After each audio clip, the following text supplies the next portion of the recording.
We're back. Hello, Modern Relics How are you? podcast. I'm Angel. He's Lucky. What's going on, dude? It's Tuesday. Man, it is. It is Tuesday. It feels It's one like of my favorite days of the week. yeah, it feels like it's Thursday.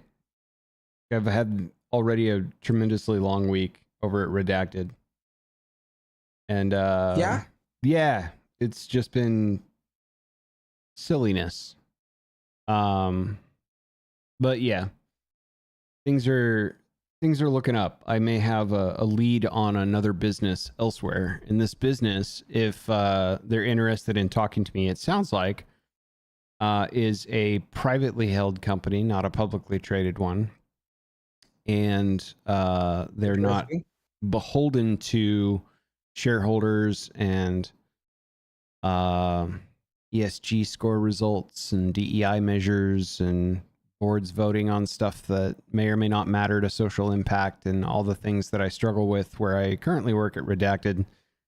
So to me, it's like a really exciting prospect. You mean a business that wants to do business? It seems that way. Yeah. I'm lost most of my faith in that type of activity in modern commerce. Classically beautiful. But yeah, I'll keep you posted if it goes through. It is an exciting prospect, but other than Excellent. that, yeah, finally launched our VTM campaign, 20-year hiatus, no big deal. Right. Yeah. It only took us 20 years to get back into it. Super. I thought, like, for those that don't know, this is my first real shot at storytelling besides doing like a one shot for any type of D&D or Warhammer or any tabletop type of game. But it's lore that I'm extraordinarily familiar with. So the concepts came pretty naturally as far as sketching all this out. But I've also had like months after work to like spend an hour or two here or there, like refining a story arc. And I needed it to be a blitzkrieg at the top. So it was kind of like buckle up. There's going to be a lot of stuff happening. And then after which, I think we'll be able to kind of like untangle some of the wires that we were exposed to, as well as develop more character stuff over the course of maybe a month or so. But yeah, that was really exciting. I was a little nervous getting to it.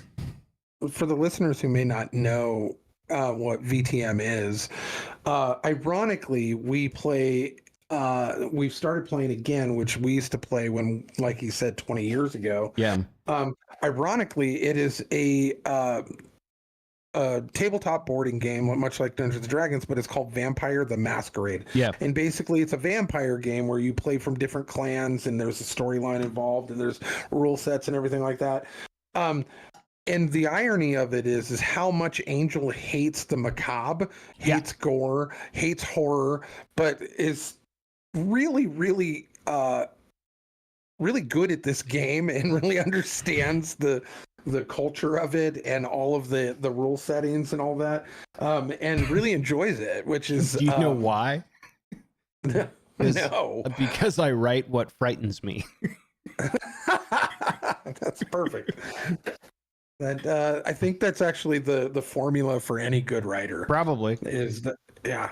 So, but yeah, that's something that we Angel came across some books in a comic book store, and he goes, "Oh, I remember playing those. We used to play them when before I met Aaron and all of that, and it was actually one of the things I had to like confess to her in our dating life. The nerddom stuff. Yeah. I was like, hey, I gotta tell you something. We're sitting in the car outside of the house.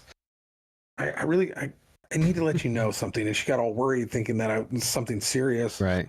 And to me, it kind of was, because like, it was something that I have kind of and not to toot my own horn or anything, but I had just like a reputation of the cool guy. I was the guy who threw big parties. I was the guy who everybody wanted to be around. I was very like socially popular. Underneath it all. And underneath it all, I'm this huge nerd. I'm a comic book loving, toy collecting, RPG playing, D&D, vampire, like all of everything that I could touch that was of nerddom outside of basically anime culture. Sure. Everything else I was in. And she had no idea because it just never got brought up. And she wanted to do something on one of the nights that we were supposed to play with our, like, Lynn and all of our friends that we used to play vampire with and stuff, and we had a vampire campaign going and we were going to go play, and I was like, I need to let you know something, I'm a huge nerd. And I kind of went into it, and she goes, oh, okay, well, that's fine. And for the first couple of years, she kind of like distanced herself. She dipped her toe in every once in a while, like, I don't know what the X-Men are about, right? And it wasn't until I tricked her and named our son after the Green Arrow that I think really kind of pushed her over the edge. And she goes, we're all in. I gotta. And then she became a big Doctor Who fan and was already kind of a Harry Potter fan. She just got swept away with it. Like, the tidal wave was too big of nerddom. And now both my kids are big nerds. Like, so this was a huge part of that. Like, the vampire campaign was something that we spent a lot of time in our formative years of, like, hanging out when, we talk about all the partying we used to do. Yeah. There was that. And then on the other side of partying, we were like eating snacks with our friends until like 1 a.m. playing vampire or Dungeons and Dragons. So but this is something that you brought back up out of nowhere, and you bought all of the 5th edition? Is it 5th edition? Yeah. So here I am in this store, and I see the role-playing games, and I was like, oh, I wonder if VTM survived. And there it was. There was a bunch of old source material, and I was like, I remember that book, and I remember that book. And it said Core Rule Book version 5, and I'd never seen anything like it before. So I pulled it up off the shelf, and I kind of like cracked it open. I was like, well, the artwork's definitely way different than it was in the 1990s. And I started thumbing through a couple of things, and I'm like, well, that's not right. Like, that's not how this used to be at all. And then I started reading some of the excerpts, and I was like, whoa, they changed a ton of stuff. So I scampered back over to like the mechanics or whatever, and I read through the mechanics of how the dice rolls work, and it's wildly simplified compared to the way that it used to be. But it also intrinsically ties in, like, before we used to just blow this part off, this is kind of core to existing in this universe. You have to roll for these things pretty much every night. And I was like, that actually makes a lot of sense. And so it's sort of a ebb and flow. So the trick of it was, I didn't know if the shop was going out of business or if they were just taking on a ton of inventory. So there's a bunch of empty boxes in the middle of the store or whatever. And it was marked off way on sale. So I grabbed it and as many V5 source books as I could, including the core book for Hunter the Reckoning. And all of it was like $80. And these core books are like $55 a piece. And I walked out of there with, I think, 5 books, something like that, for $80. And I was like, so I read them all, and I kind of brought it up like, dude, remember this? Like, this is crazy. I think I sent you a picture of it. Like, look what I found. Yeah. And so I just started noodling around with all these old ideas that I had, and I wrote 6 campaign threads, essentially, and then narrowed it down to the one that I thought would be most enticing to launch in a short frame of time that wouldn't take like 6, 8, 10 months to clear through. And then I cherry picked a few elements of other stories I liked that I wrote and packed them into this one and shortened it down. And everyone was kind of on board. Like, a couple of my friends here were like, dude, we've been looking for a reason to get back into a Magic night or a D&D campaign or something. Like, we'll try it out. Sounds fun. And then you were like, I'm in. And then apparently Spider at your shop was like really stoked at the idea and lit up about it. So I was like, I think we got something going here. And then I was talking to play with us back in the day. So like he was one of the guys from 20 years ago that was like, let's do this. So yeah, it was fun. Then, I talked Paul about it a little bit, and he lit up and was like, I'll try it. I'll try anything once. So I was like, shit. So yeah, it worked out. It took a while, but we got there. So we're playing Sunday nights. Yeah. And we haven't even discussed whether or not we want to like put it on air or anything like that, but I think It's just something that we're having fun with. And it's just something that we're doing on the side. But I even invested in, more dice than I should. Dice. Gotta roll the dice. More dice. But this little dice tower, that's what this is for everybody, is my little dice So tower. sweet. I got it in red. And then I also I turned my lights to red and that everything. was nice. So That was the first thing I said actually when he was like, "Oh, sick, the lights are red." But yeah, I mean, I think if we get something more solid after this Blitzkrieg run, just to kind of see how it goes, maybe we'll stream one or something at some point. We'll let you guys know on the socials if that materializes. But we have like brand new players too, and we're stopping to kind of backtrack on rules and settings and situations, which is not always good content to consume if you're a veteran. So this first campaign is it's going to be a bit tedious with people who are new to it and stuff. So, but that's been fun. Sure, I mean, I haven't had a lot of fun going on recently, so I'm really excited that happened, and I'm looking forward to the weekend. So, for sure. But what about you? All things stressful on the Western Front. Yeah, I've had some stresses on a personal level. Sure. With we don't have to get into all that. We don't have to get into it. No, but like it's just some conflict with family conflicts at church that we've been trying to wrestle through. But that's kind of consumed the air in the room for me for my weekend. Outside of that, really, we ended up going to that gala with Kirk Cameron. I got a picture taken with Kirk Cameron. We didn't really get to hang out with him much, but he definitely spoke very well. We're kind of more or less, we were a little disappointed with the gala. And with the organization that we definitely used to support pretty heavily, but we noticed that with their new board and key people on their new board and their theology, it is shifting it to kind of a kingdom now on earth. And they were kind of poking fun at my core value system and the church that I go to, which is a premillennial, and they kind of made a few jabs and jokes and changed some of the literature to kind of remove stuff that was intentional in a very kind of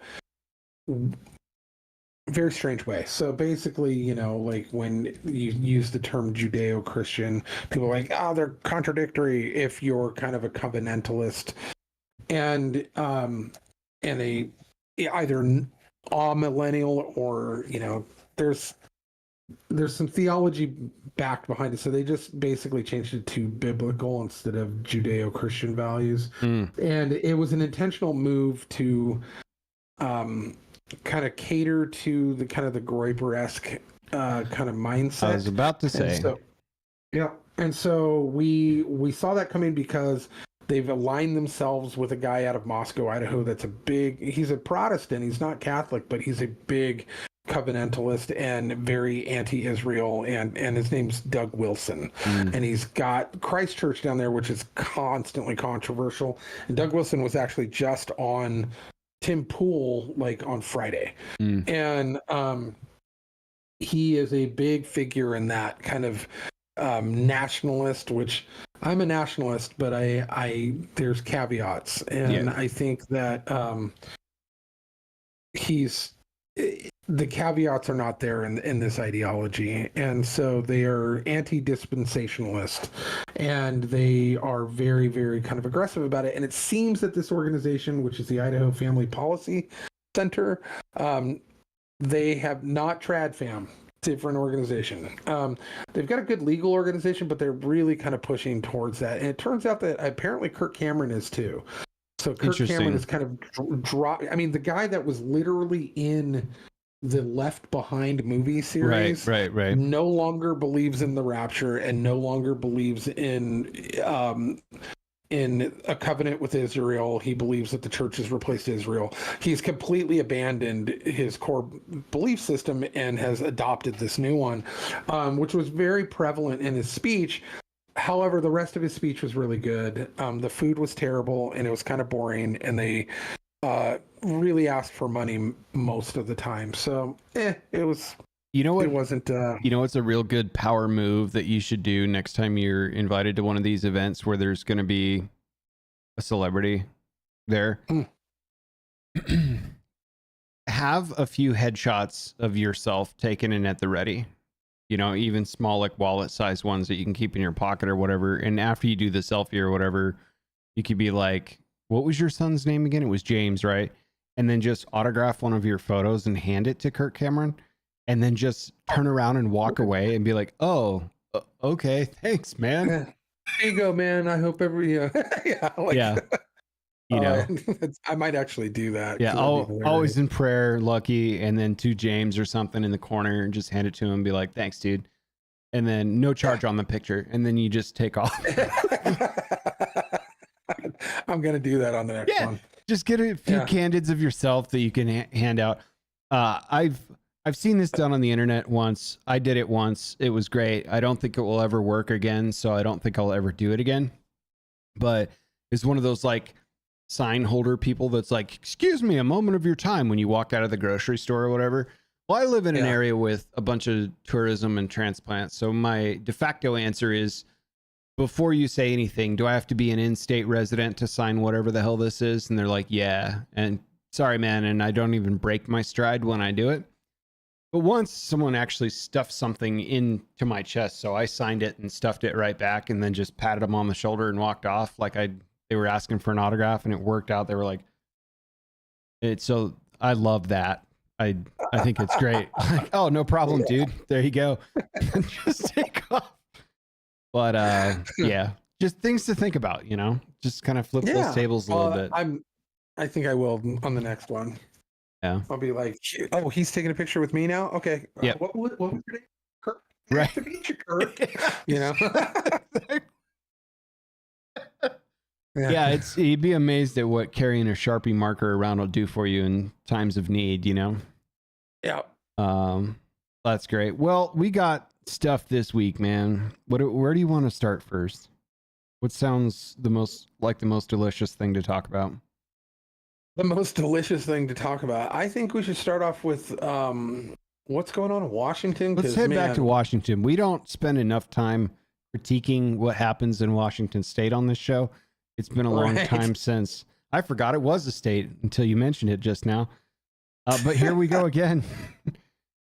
So let's preface this. Washington's joining the Western State Alliance of whatever, because their intentions are not fully public. It's just an alliance of policymakers, it would seem, with Hawaii joining. I think by now it's passed. I think it was on the 4th of September. But this means they're aligned policy-wise with the state of Oregon and the state of California. And the existing inside nomenclature for people that have spent time there or live there is whatever California does, so goes Washington within a day or two, right? That's usually how it works. So EHSB 1531 is what we're looking at today. This is an emergency bill that was passed in Washington State that preserves and clarifies the ability of public health officials within the state to address communicable diseases using scientifically proven measures, and everyone collectively rejoices. Key provisions of the bill include establishing state policy that public health responses should be guided by scientific evidence and requiring the implementation of evidence-based disease control measures. Also clarifies that it does not expand current requirements for vaccines or health measures, not yet anyway. State and local governments, this is key, state and local governments are prohibited from enacting laws that would prevent the implementation of evidence-based public health measures. The bill became effective in April of 2025 and lights up in this new cycle. Why that's important is because state, local, or federal presence of government that says what you're doing is fucked up, and that's absolutely not scientifically backed. It's the science coming out by whoever you drum up to take a podium, Bob Ferguson, and talk to the public about what they should and should not do.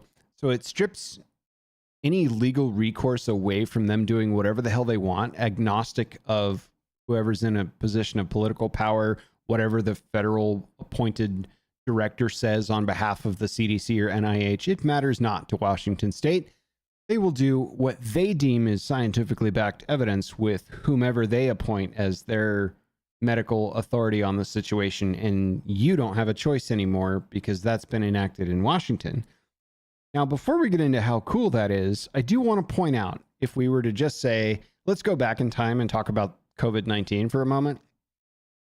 As of a month ago, the CDC says the efficiency of the vaccine effectiveness of 2024 and 2025 COVID-19 vaccine is only 33%.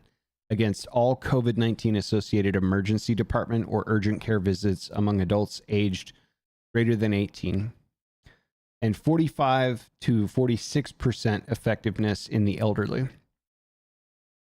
which would be 65 and up. Meanwhile, the same day, the NIH says for those fully vaccinated against the infection, the observed effectiveness of Pfizer BioNTech vaccine is 91.2%, and the Moderna vaccine is 98.1%. So the National Institute of Health and the Center for Disease Control have no corresponding data, even in the effectiveness polls between 2024 and 2025 on the very same virus we lived through for those 4 years. So whether it's science or the science, they can't even get their shit straight. How do you expect Washington to get their shit straight and then make that a policy that nobody inside the state or outside the state can change if they deem it's necessary for you to do really whatever they want, as long as they can codify it under communicable diseases? That's a pretty broad stroke brush, don't you think? I think it's an insanely broad stroke brush with like insane amounts of holes in it, insane amounts of bad science and bad data in it. Here's the thing. I am listening to your rebuttal. I have to catch the door. Please continue. Yeah. We're witnessing data coming out of two very questionably, more than questionably at this point, discredited institutions that have been fraught with fraud consistently, specifically since the rise of the pandemic, but arguably long before then. I would venture to guess that anyone listening to this, and you and I, can both say with definitive evidence and across the sweeping nation of the internet that those numbers are astronomically high, saying that 33% or 44% or whatever. I'm sorry, that's just not true. It's not even remotely true. I have never seen the effectiveness of any of those COVID vaccines. I haven't seen a single person get them and then never get COVID or not pass COVID. What then is it affecting? I've seen every single person who's ever gotten that vaccine not only get it multiple times, but also have side effects. Right. Have side effects and pass it on to other people. Right. So what are you measuring when you're citing to us effectiveness? What are you measuring? Because it's obviously not the transmissibility, the side effects, or the ability to get it, because all of those things are untrue. Yeah, like wildly untrue. The part that kills me is this is a two-part statement. It has to be guided by scientific evidence and requiring the implementation of evidence-based disease control measures. So they're going to use all of vaccines, mRNA or otherwise, throughout the history of time to say that this method is evidence-based disease control measure. So one will always be in the bag to them because they have the length of human history to guide them in their numbers game. But the guided by scientific evidence part is what's going to wind up being wild. because this is subjective, as we've learned over the last 5 years. Very no matter much. who tells you the truth in their own Right. words, like we're almost meant to not know. That's how crazy obfuscated this stuff is. So to Yeah. me, putting a bill in that codifies the state to do whatever the hell it wants that may or may not fly in the face of your decision making or the greater majority narrative, if everyone else on the federal and other parts of the state level agree to something else being a better idea, doesn't matter. Now, No. it doesn't matter by Washington law. And also piggybacking this law is that you will now, and I was just talking about this, I think with my wife and some other people the other day, is that now in the state of Washington, if you go in for any procedure, whether it be a communicable disease or a broken arm or whatever, they now have the right to give you the COVID-19 or whatever vaccine that they want to if they check your vaccine schedule and reports. And at that point, they can give them to you not only without your knowledge, but without your consent. And they are required to do so. And so if you go in and you haven't had an updated COVID vaccine, they're just going to give it to you and you don't have a choice. Yeah. That is insanely wild and a massive HIPAA violation, a massive constitutional violation. They're going to get sued into the ground for this. Like, there's no way that that this isn't gonna go to court and then get just like launched into the Supreme Court status. It's going to go through appeals. It's going to go through all of it. It might take a year or two, but it's going to get there. And it is insane that they're trying to push this through.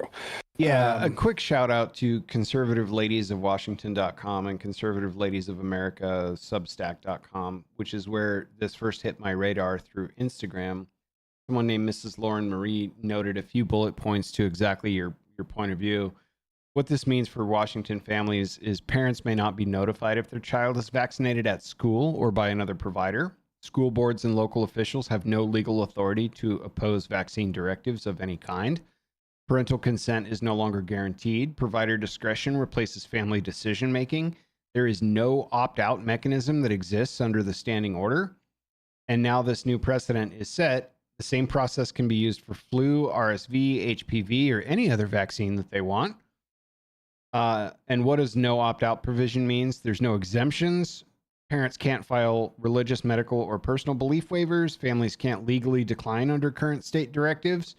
Decisions are left to provider discretion, not family choice. And it ties into ESHB 1531, which made vaccine promotion a top state priority and gave the state power to override any local laws or policies, specifically blocking school boards, counties, cities. And passing the bill with an emergency clause, state officials remove normal checks and balances and centralized power under the executive branch. Go figure. So according to all of this lighten up on September the 4th, the standing order is the first major use of what the new authority is showing exactly how HB 1531 changes the rules. None of this is theoretical. It's already live. So that's where this originally hit my radar, which I thought was pretty appalling, to be honest. The reason why that they pulled the trigger on this is because they saw what was coming down the pike, which is what just launched today. And with Robert Kennedy Jr. Releasing all of the reports and files on decades of hidden data that he has brought to the surface and wrote a report on vaccines and how they've literally been lying to you since the very beginning of them, and that all of it is untested, that what they are selling as vaccines are not vaccines, and the damage that all of our autoimmune systems are coming from, including autism, and it's all in the report, came out today. And the Trump administration is backing it. This was a precursor because they knew this was coming down the pipe. They're making a health crisis that we still haven't understood the full implications of a political measure. Because Donald Trump is very orange and bad and very orange and bad, according to Bob Ferguson. Yeah. And so now you don't have basically at this point, don't get sick, don't get hurt in the state of Washington. Yep.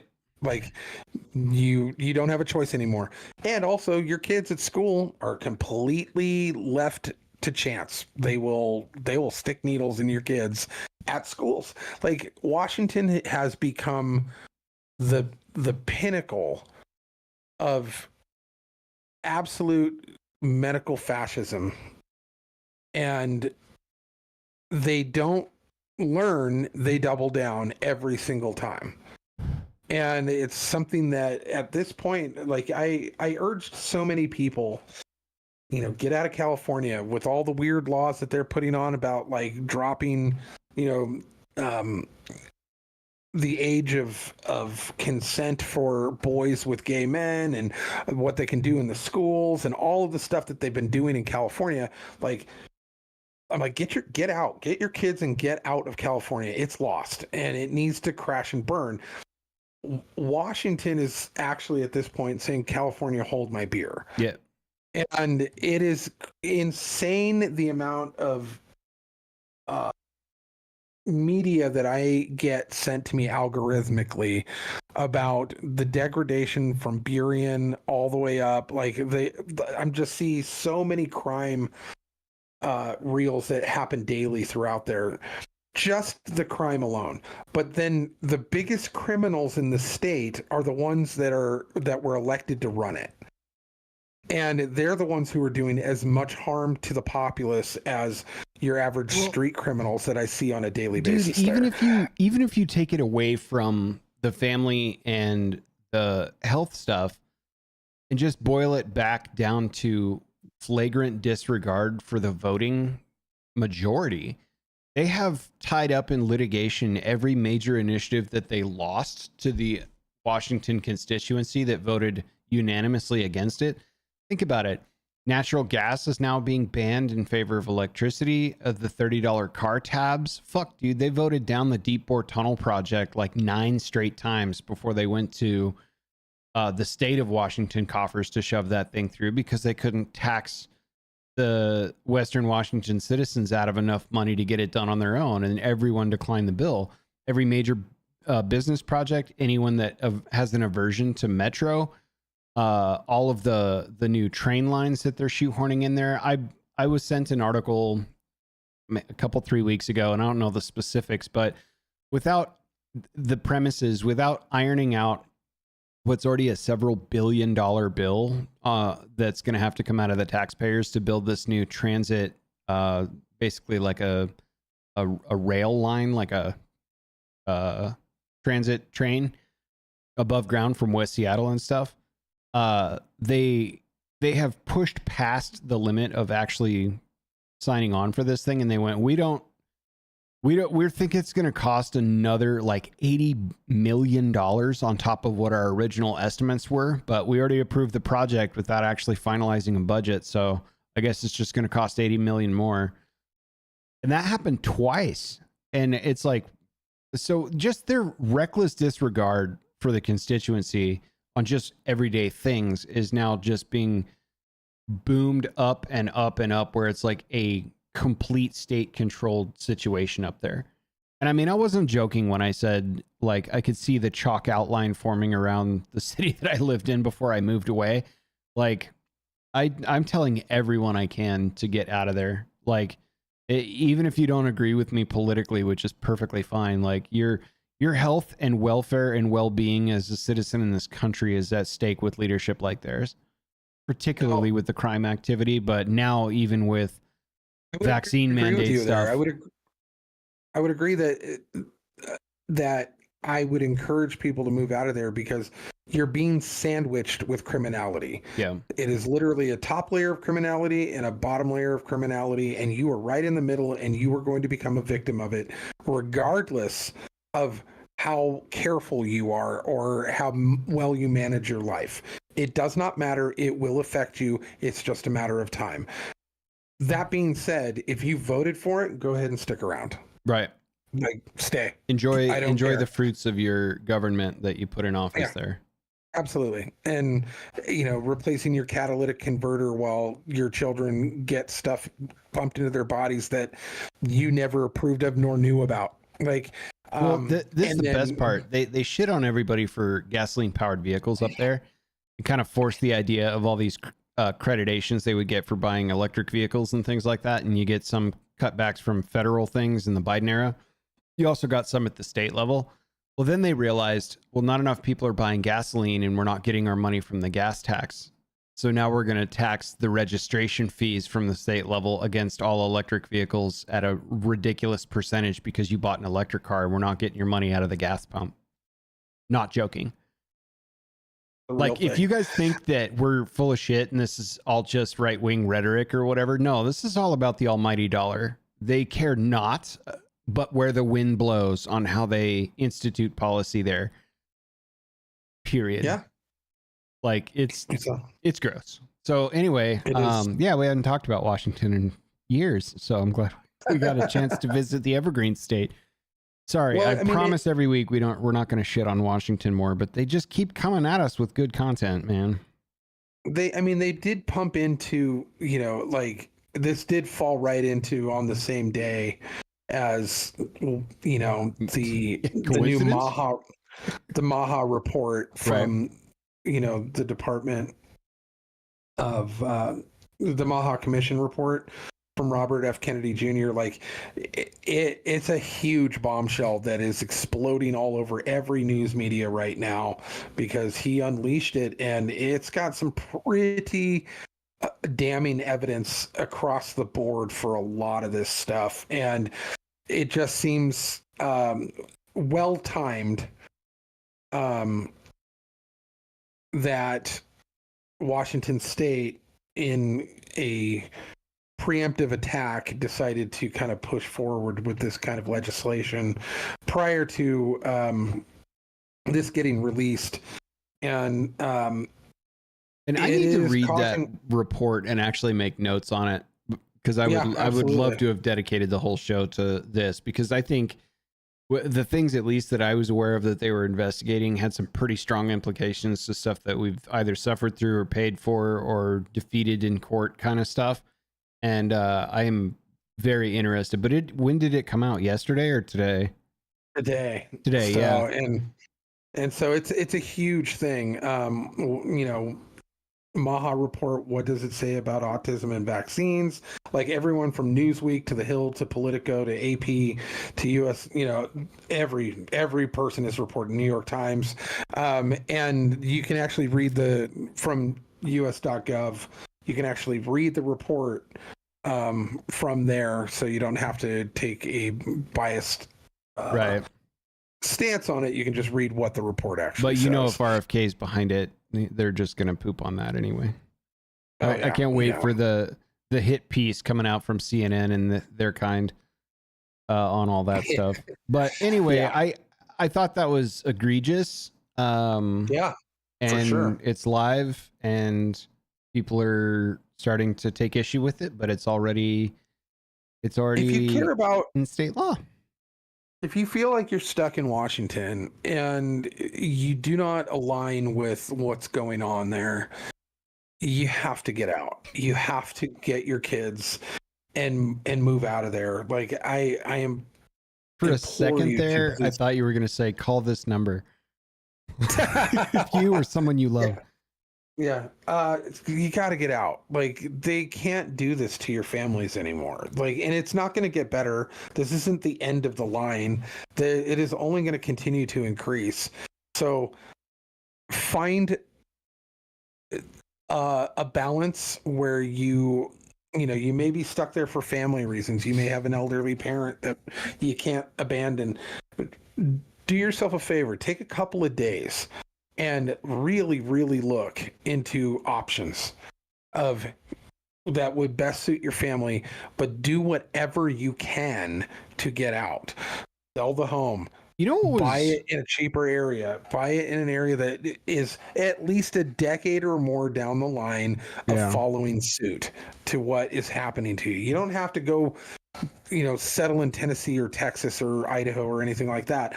But you can find a place that at least isn't at the forefront of screwing you over as a family, like Washington State seems to be in a race to do. Yeah. Like you need to find a place that's going to fit your family better and not violate your rights and then tax you for doing it. Like you've got to, you know, like Yeah. you got to. I've been to Wyoming. There's nobody there. Like there's plenty of room. You should build a place out there.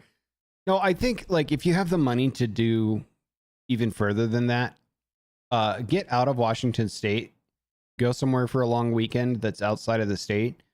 And while you're looking into those things that he just suggested, and just look around at how people are treating one another, what the environment's like. That was so eye-opening for me when I decided to work from truck, because I'd had enough of like stagnating in a 300 square foot apartment for 26 months without being let out to go to the grocery store.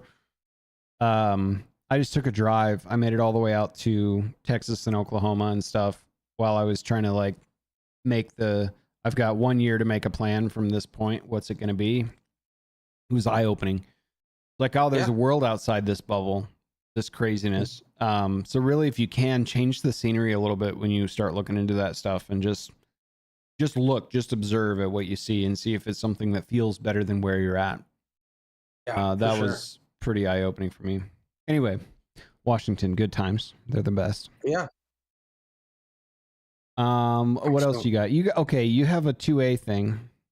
Yeah, and it is a head scratcher. I understand it from the vantage point of what it implicates and what it's trying to say with it. Do I agree with it from a legal perspective or a constitutional perspective? Absolutely not.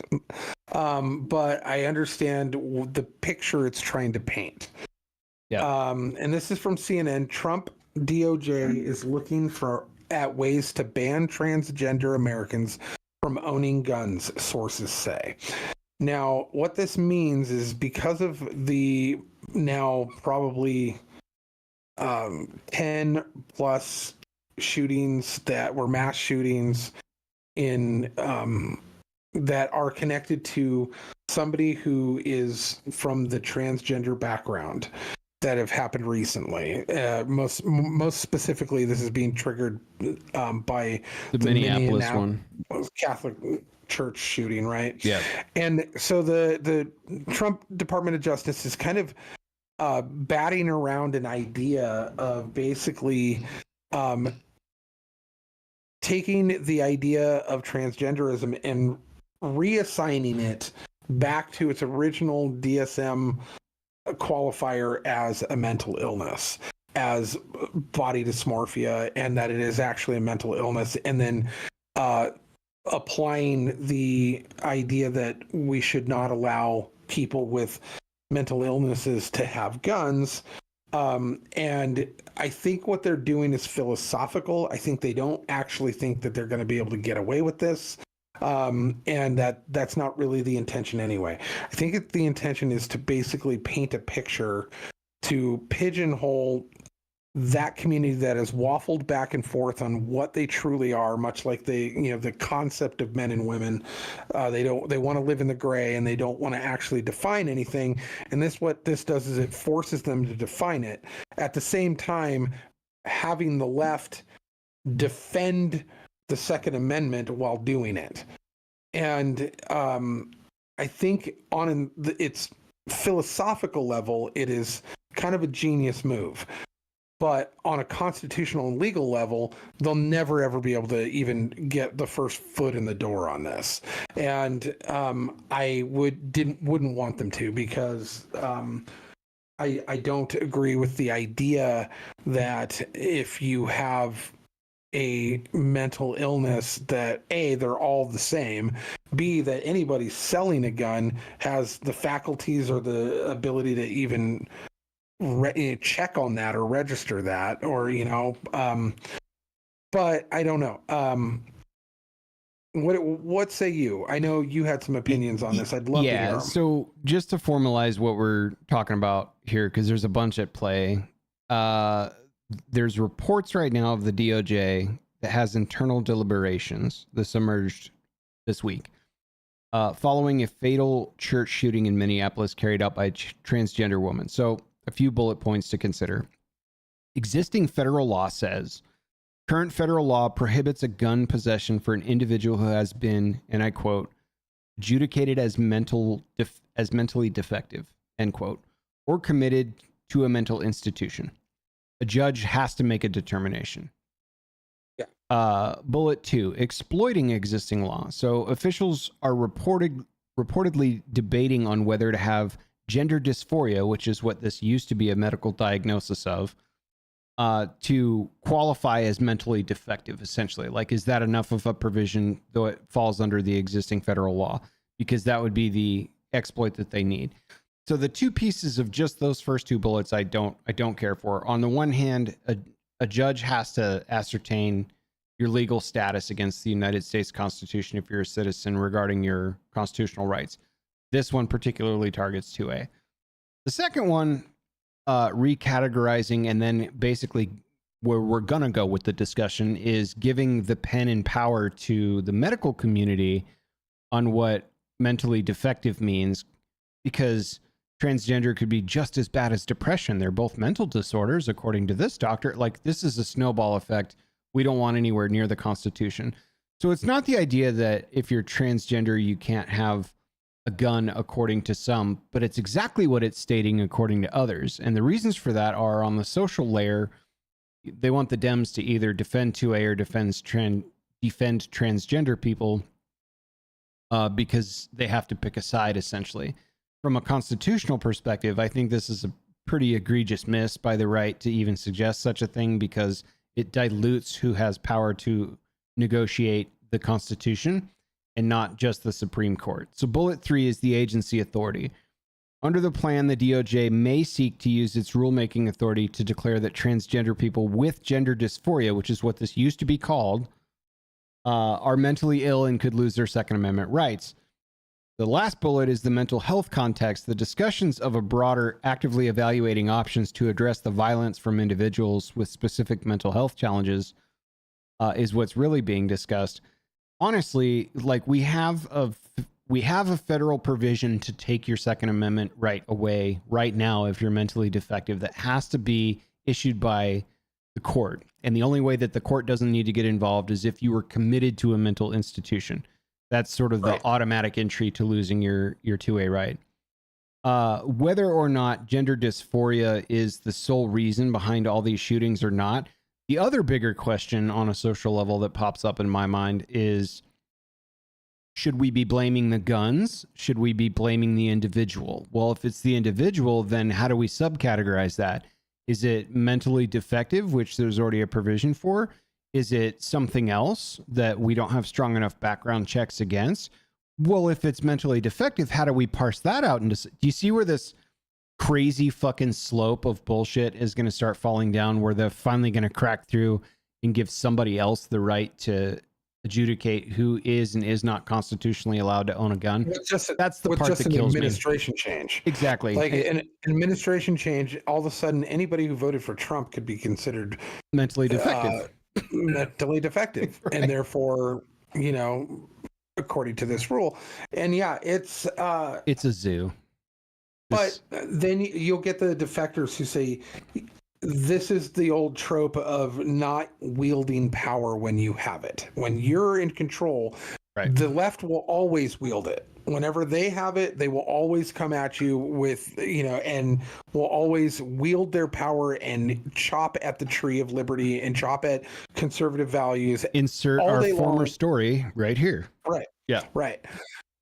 But when we have it, we never actually use the power that is in our hands. And I would agree with that to a certain extent, but I also think that that is built into the cake. That is what good people do, is we do not wield power unjustly. Right. And we do not wield power without conscience and without the idea of our creator watching us and what that means.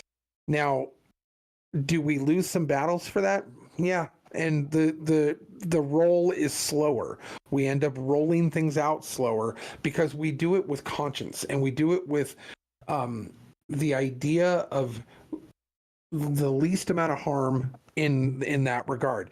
You've got some zealots who are like, nope, screw that, throw it to the wind. We have to fight fire with fire. If they've got power and they'll use it, but if we've got power, we need to use it too and just start chopping away. And I get that kind of thought process. However, that is something that created the problem that we're in right now. Exactly right. And it's a positive feedback loop that the second you swing that sword, now that you're the one holding it in the majority political environment, you are as bad or worse than what started it to begin with. And you've known me my entire life. I always raise an eyebrow and get really pissy when people start seeking amendments to the U.S. Constitution, even if I'm 99.9% politically aligned with all the stuff that they're saying. Is the second they're like, and then we could change the Constitution I usually tune out, where I'm like, that's a great way to slide in on one side and get it done, where the other side's been trying to slide in and get it done for different reasons in different areas. I'm out. Like, I'm hard out. Yeah. I think this is that, but I do understand the social line they're drawing. Yeah. It's dangerous leapfrogging. Basically, and I use this analogy when it comes to like, Bitcoin and stuff like that, where like, oh, it's, they constantly argue that the government can't control it, and then the government will, and then they'll get ahead of it, and then the government will figure out a way to do it, and they'll leapfrog over and over again. It's the same thing with political ideas too. Like, you're going to just continuously leapfrog unless you basically take the guidance of a higher power and go, what would you want? Well, and also, like, I hate to bring it back to Genesis a little bit on this one, but if we unpack the layer cake, someone shot some people. We have laws against that. Punish them, right? We can talk about the social implications of whether they were trans, whether they were, if there was a racial element to it, if there was a sexist element to it, if there was whatever. The point is, we have plenty of good laws on the books that denote how you should act in society in this country that are being broken routinely. And one side or the other has to swing this crazy fucking social justice sword back and forth to figure out how we attack the elements that, or the components that put up with this stuff to get us to the point that, well, if you ignore all that and go right back down to crime was committed, that should be punishable by the fullest extent of the law. Like, regardless of if they're transgender or not, in my opinion. And so the failure is not necessarily like the focus should not be on the overarching kind of political structure of it, but the failure of the justice system that isn't implementing the laws that we've already set forth on these type of crimes, that we're not evenly distributing those. Correct. And that's what is the core of this actual problem is. And it's not like the ideological fencing that's going on the outside of it. That's it. Yeah. Because ideology without power is simply your opinion. Yeah. And that's the point that everyone is standing up and fighting one another with. And I think it's pretty gross. But it is an interesting social line to see. I think I agree with you that the DOJ is going to get nowhere with this no matter what, but they're hoping for a public response from the left so that they can pigeonhole them into either defending the 2A rights of the American populace or defending the transgender community. I think that's what this was fishing for too. But the fact that they're doing it is to get any further than that. I mean, I don't know. I have my grievances with the Republicans as well. I've been obviously very vocal on this podcast and throughout most of my life, specifically concerning the Homeland Security Act and Dick Cheney and all them dudes. So it's not like there's not blood on their hands when it comes to violations of civil liberties and otherwise. ... Anyway, it is an interesting discussion because I don't think people are looking at it from both of those angles. I think they're looking at it on Trump is going to pick on transgender people. Yeah. Because that's pretty much the surface of the blurb that I got. Yeah, GLAAD actually came out. The far left advocacy group GLAAD lashed out upon hearing the trans individuals may be declared mentally ill and no longer allowed to own guns. Instead of actual solutions, the administration is again choosing to scapegoat and target a small and vulnerable population. And GLAAD spokesperson whined, "Everyone deserves to be themselves, be safe, and be free from violence and discrimination." So they took the bait.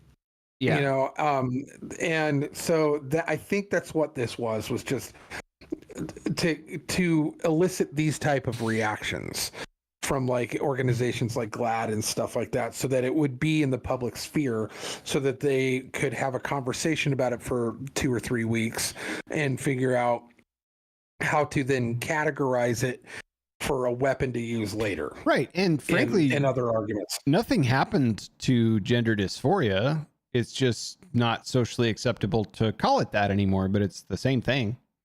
Yeah. So interesting. Yeah. So, but yeah, that was something I thought was an interesting take. And I'm curious to see how the dust settles on this one. I know, like I said, like we both agreed, we don't think this will even reach anyone's desk to sign. I hope to God it doesn't take traction. Yeah, and but I'm curious to see where the conversation goes with it, and if the traps that are, it's like when a hunter sets out a very obvious trap, and the dumbest deer falls for it, but none of the other ones do, because it's like blatantly a trap kind of thing. You know, Bugs Bunny kind of looks at it and goes, "Nah." This trap says Acme on it. Yeah, right. And so, and that's kind of what it feels like, is that they just kind of threw this out there to kind of like see what the reaction would be. And it's going to be overwhelmingly negative, but it is likely the first time I've seen any public officials rumored to have discussed anything about gun violence in America that did not directly involve gun control. Yeah. And I disagree with it, but I can't really call that a win, but it's interesting that it's being targeted elsewhere besides, you know, like I'd like to introduce everyone to this podcast the first time to my assault cell phone.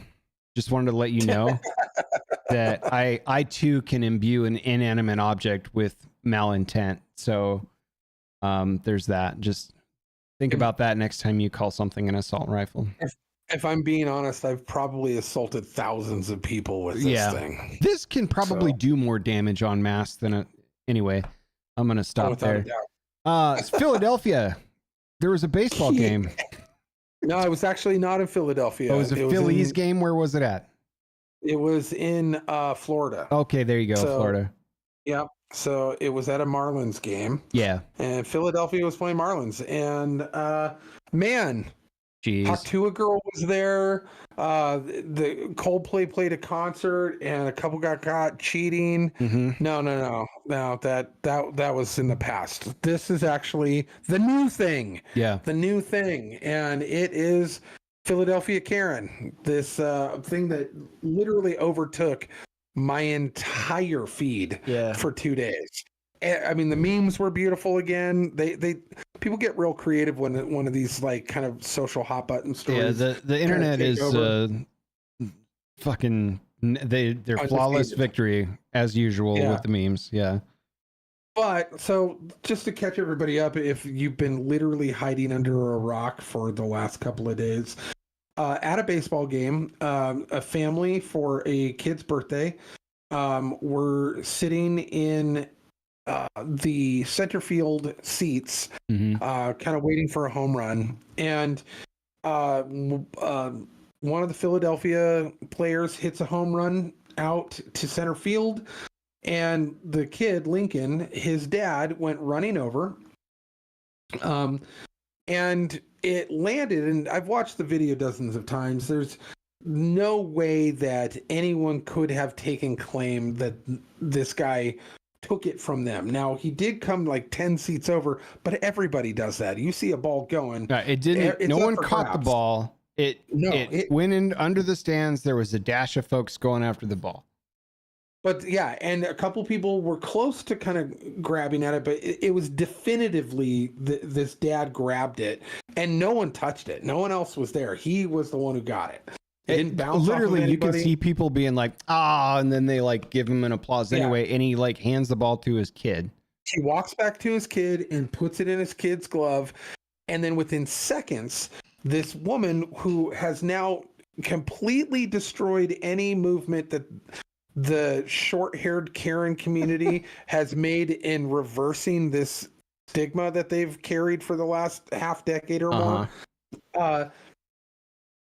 She comes in with the haircut. It's fun when you're not the one holding the camera, huh, Karen? Yeah, grabs this dude's arm and yanks him to the side, and he's shocked. Like, whoa, where'd you come from? And there's now multiple camera angles. Yeah, where some girl sitting behind caught all the audio, and the main telecam stuff from the stadium caught it. Everyone caught this thing. MLB had it in 4K.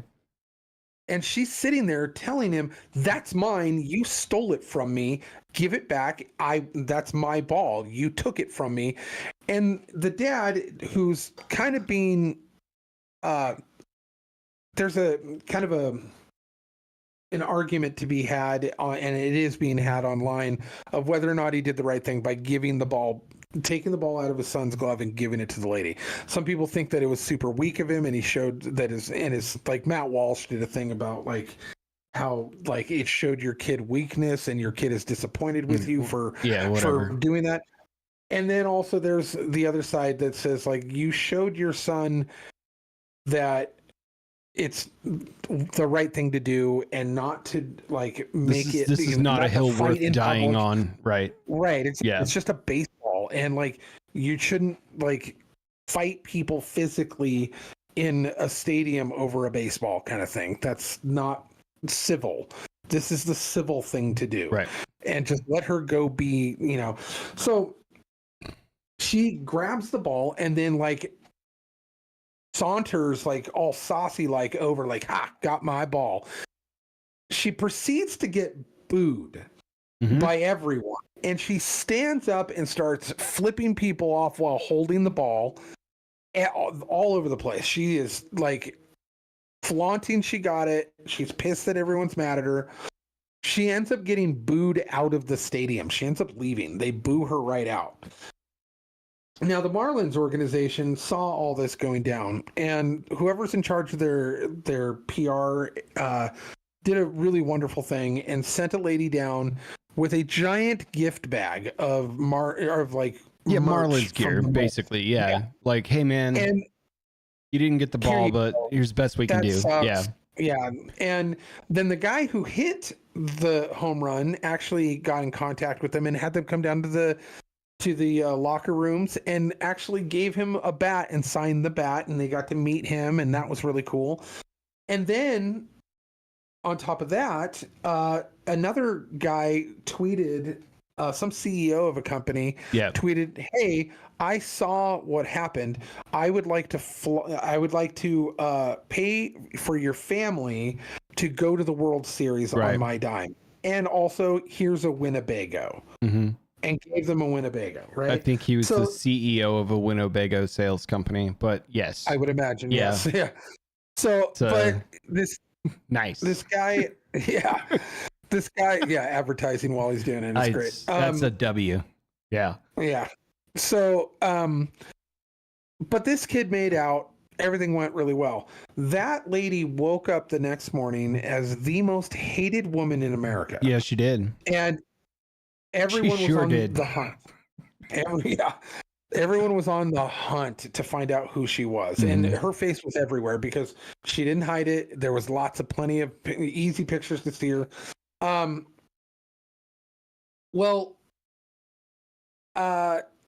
They found her. And not only did they find her, they started contacting her, and they contacted her job. They were chanting, "Crucify her."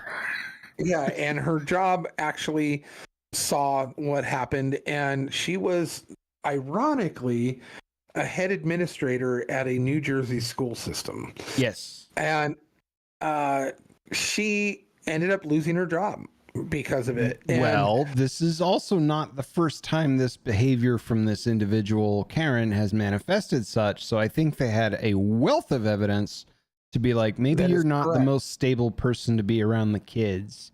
Because Yeah, this because Karen apparently- went from No Child Left Behind to fuck them kids in like 10 seconds flat. So right. just going to put that out there.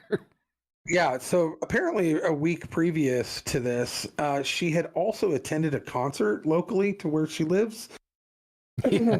And apparently the band saw all of this and said, "Oh, this is the same lady who, while wearing our merch shirt, threw a temper tantrum at our merch booth over something wild and ended up flipping our table and doing a bunch of damage to our stuff. This is the same lady." So apparently this is behavior that she is accustomed to, that she gets to throw down whenever she feels like it. I mean, it's wild. This lady was absolutely crazy. And now we're all frothing at the mouth about getting this lady. And what I want to know, because this one's a little different than like, you know, the Hawk Tuah craze or the airplane lady, like he's not real, or the couple that got caught cheating at the Coldplay concert. That was just viral, like fascination. This one, the mob rule came out. Yeah, The mob went after this lady. Now, that kid's going to have part a of me- statue outside of Marlins Stadium if they had their way. right, yeah. My question is on the psychology of this. Like, Mhm. do I hate this lady? Yeah. Do I enjoy watching her get what she had coming to her? Absolutely. I'm not saying that she didn't deserve it. She absolutely did.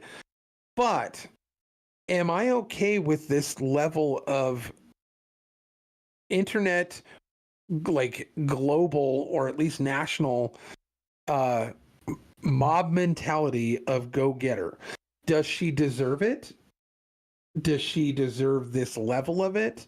Does it deserve to get her whole life ruined just because the internet now shone a light on it? But then also the question is, in this day and age, we are 30 years into camera culture now.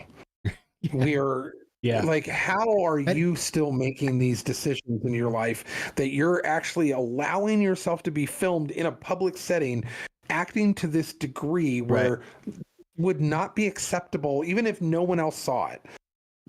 Like, How did you not know? Yeah. Yeah.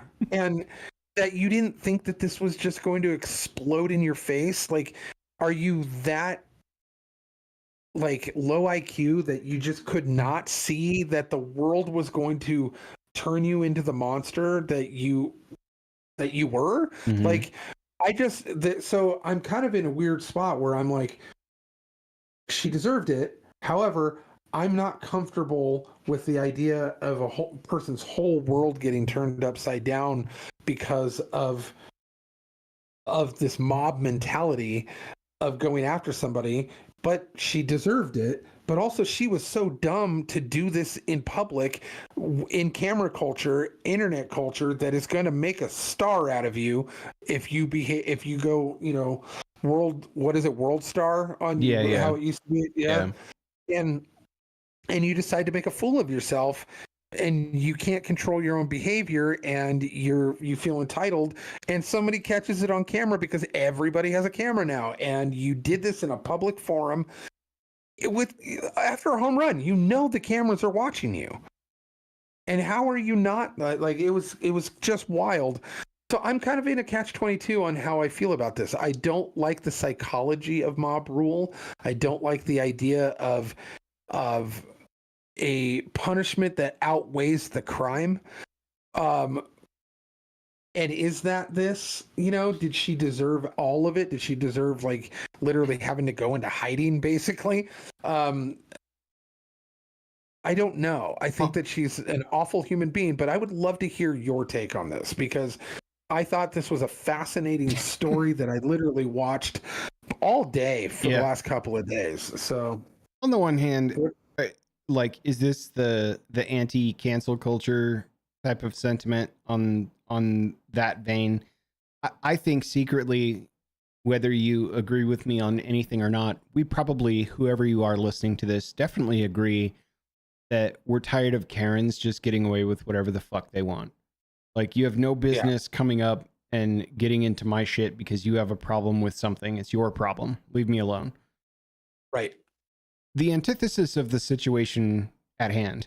Where do you suppose that dad would be right now if he body checked that woman and took the ball and then gave it to his son? Probably in jail, right? Yeah. So then you look at her behavioral patterns that are coming to light, and now if they know who she is, where she's at, where she works, well, that kind of puts the social stigma on her boss and her job to figure out, are you the right person to represent our brand? You kind of brought this to us through your actions. Should she have been mob rule fired for that? No, probably not. Did her job really have a choice in the court of public opinion? No, not really. So yeah, you got checked for your actions that you've probably walked around like your shit don't stink for a long time, because obviously that dude wouldn't hurt you or hit you. He'd be in jail and probably get his ass beat as he was thrown out of the park in front of his family, and people would have celebrated that. So then we go to what would be an interesting resolution to this that I've been thinking about, rather than her just losing her job.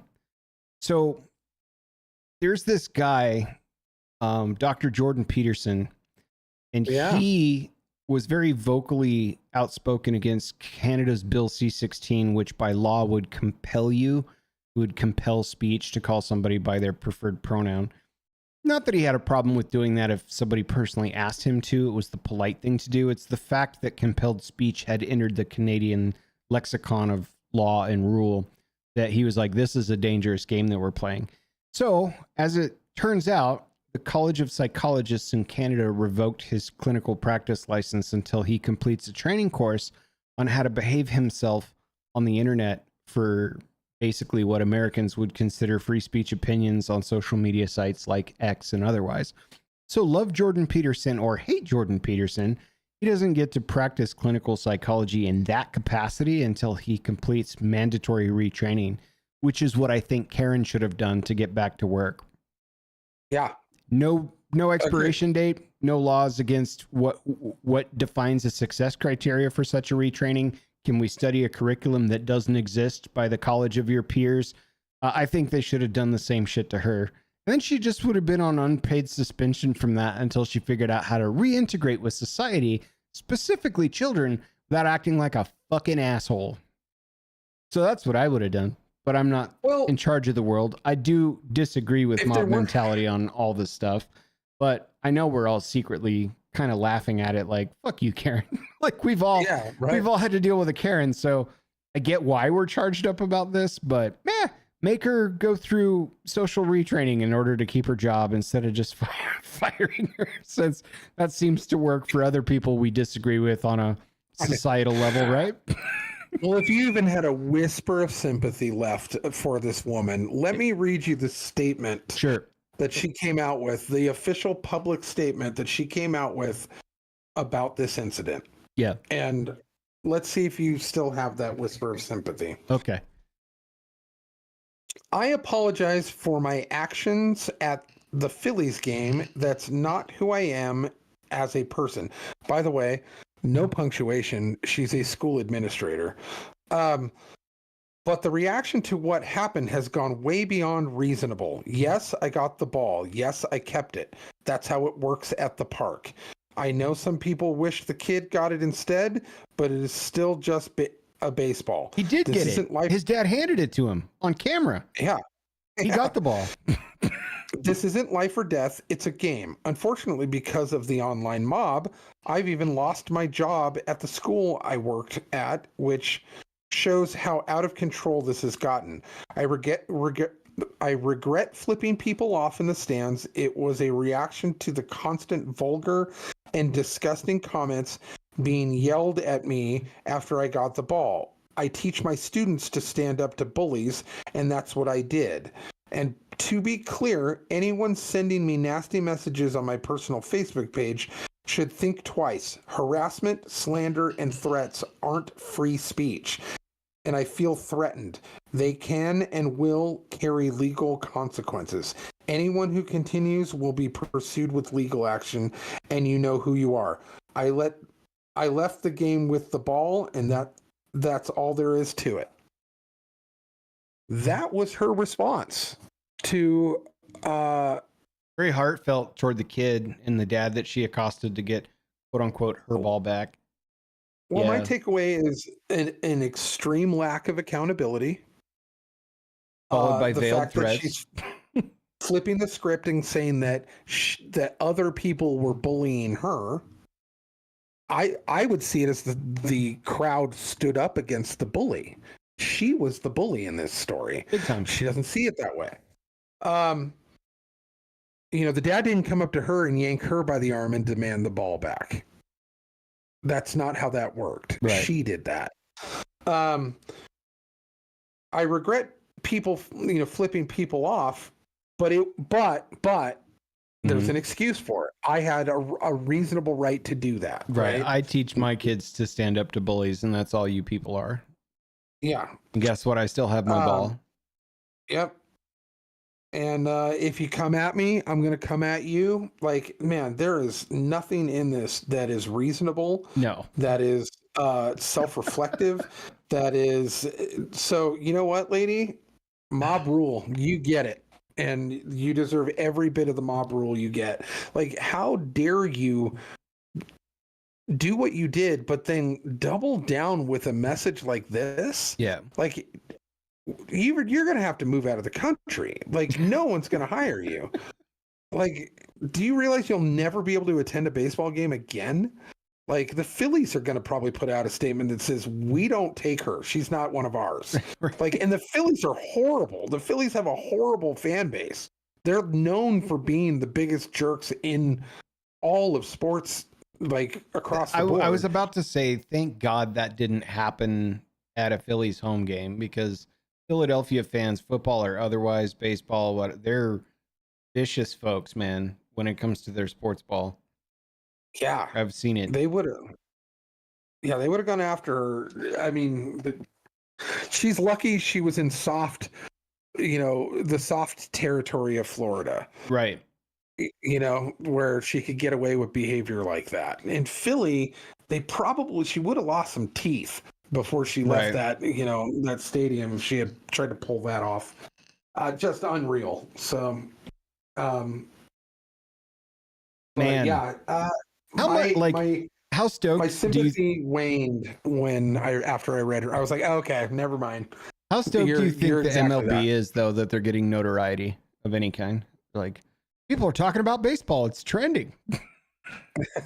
Well, this has been actually I haven't paid attention to baseball in years. Yeah. This year, I have paid more attention to baseball than I have in decades. And I actually know players on different teams now, which I normally don't and haven't known outside of your key, like, top four, major players, right? And it was all due to Cal Raleigh from Seattle. Like, this guy is breaking records. He's a catcher. He's charming. They call him Big Dumper because of his butt and all sorts of different things. Like, he's actually brought me back into kind of paying attention to baseball. And the last baseball anything that I heard about was all the Boston fans bemoaning the fact they traded Mookie Betts to, I think, San Diego or something like that. And it was like, why would you do this? And or whoever he plays for. I think the Mets is actually someone's at the door. You have a visitor?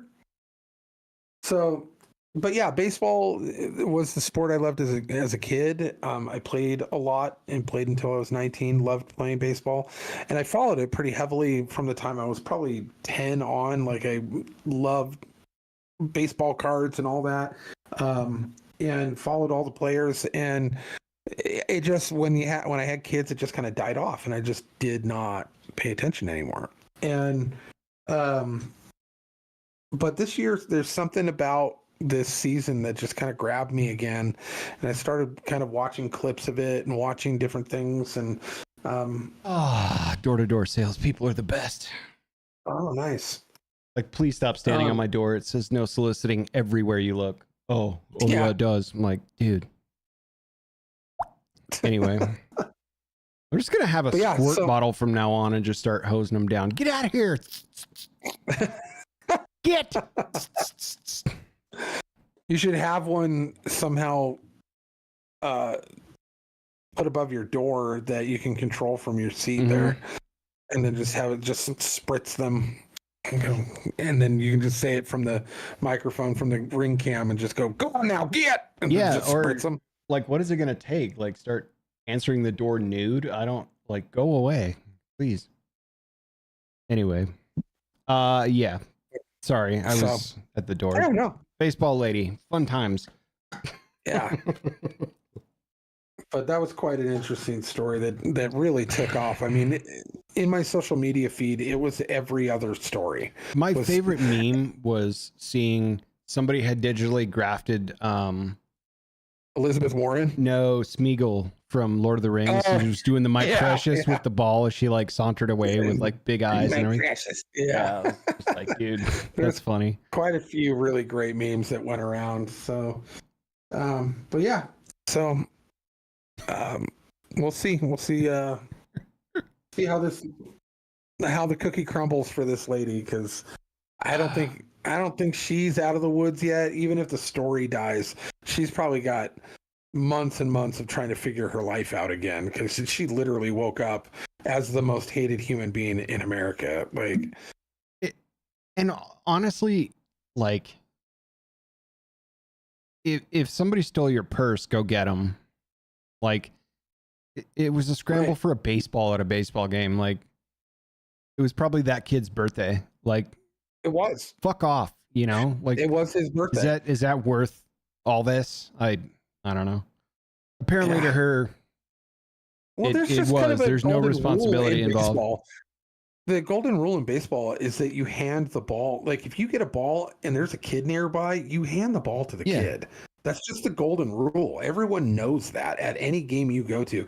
You catch a foul ball or you catch a home run ball, and there's a kid within like the vicinity of you that was kind of like in the orbit of it, right? You just kind of, oh, there you go, kid. Right. And then everyone applauds and the kid goes home happy and gets the home run ball, right? This lady just did not care at all. She was just like, nope, that's mine. And it wasn't. She never touched it. It had nothing to do with her. It didn't like hit her direct seat. She had to come from different seats as well.